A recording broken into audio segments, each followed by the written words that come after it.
Jamui Lok Sabha seat से अरुण भारती जो हैं, जो कि चिराग पासवान के बहनोई हैं और रामविलास पासवान के दामाद हैं, वो इस हॉट सीट पर चुनाव लड़ रहे हैं। और इस सीट की महत्वता कितनी ज़्यादा है, आप इस बात से अंदाज़ा लगा सकते हैं कि चिराग पासवान जो कि राष्ट्रीय अध्यक्ष हैं, वो खुद अपनी सीट हाजीपुर छोड़ करके अरुण भारती के समर्थन में प्रचार कर रहे हैं।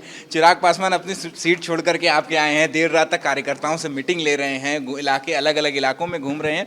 क्या कुछ ट्रिकी लग रही है ये सीट? नहीं, ये सीट बिल्कुल ट्रिकी नहीं है। चिराग पासवान जी ने धरातल पे काम किया है और वो काम का नतीजा आपको दिख भी रहा है।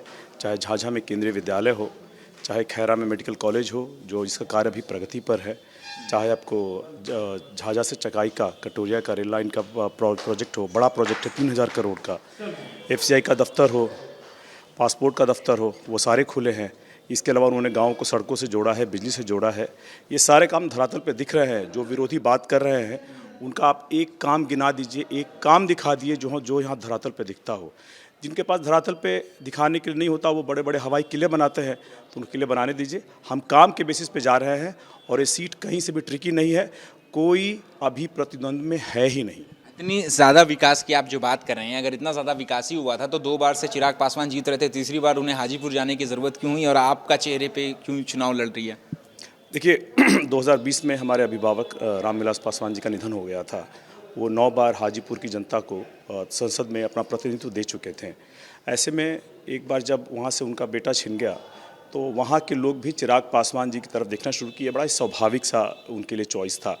लेकिन चूंकि चिराग पासवान जी जमुई लोकसभा से सांसद थे और उन्होंने यहाँ वादा किया था कि मैं बेटा बन के आया हूँ और बुजुर्ग बन के जाऊँगा, ऐसे में इनके लिए बहुत डिफ़िकल्ट डिसीजन था कि मैं हाजीपुर से लड़ूँ या फिर जमुई से। और उनको इस चीज़ की एहसास दिलाई गई कि बाप के प्रति जिम्मेदारियाँ ज़्यादा बड़ी हैं, क्योंकि बाप का कर्ज बेटे को ही अदा करना पड़ता है।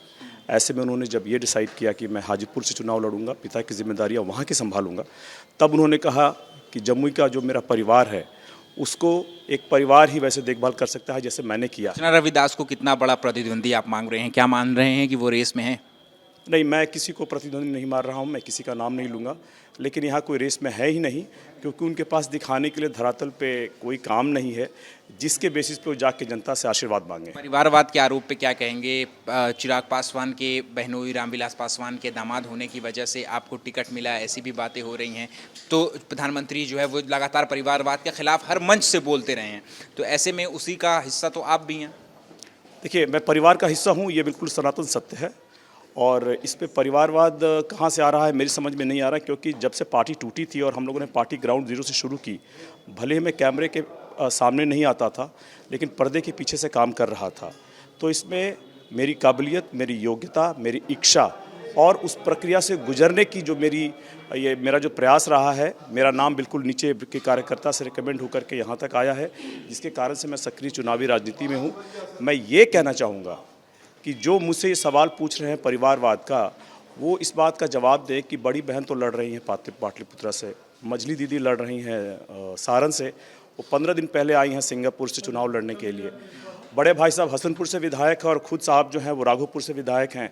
और वो परिवारवाद, वहाँ पे तो समाजवाद है, यहाँ परिवारवाद है। ये बड़ा ही सरासर गलत परिभाषा है इसकी। और एक चीज़ मैं और कहना चाहूँगा, जो सामने प्रतिद्वंदी हैं उनके भी तो पति चुनाव लड़ चुके हैं मुंगेर से। वो इस परिवारवाद का हिस्सा नहीं है क्या? उनकी पार्टी में मुकेश जी के पास कोई दूसरा वर्कर नहीं था यहाँ से चुनाव लड़ाने के लिए। जब आप दूसरे के इस पे जब झूठा छींटा लगाते हैं, झूठा इल्ज़ाम करते हैं, तो आपको अपने गिरबान में भी झांकना चाहिए। 2 सवाल हैं मेरे आखिरी। मुझे पता है कि बहुत ज़्यादा व्यस्तता है, लेकिन 2 सवाल छोटे छोटे हैं मेरे। जमुई ही वो जगह है जहाँ से प्रधानमंत्री मोदी ने बिहार में लोकसभा चुनाव का शंखनाद किया था, आपके समर्थन में रैली की थी।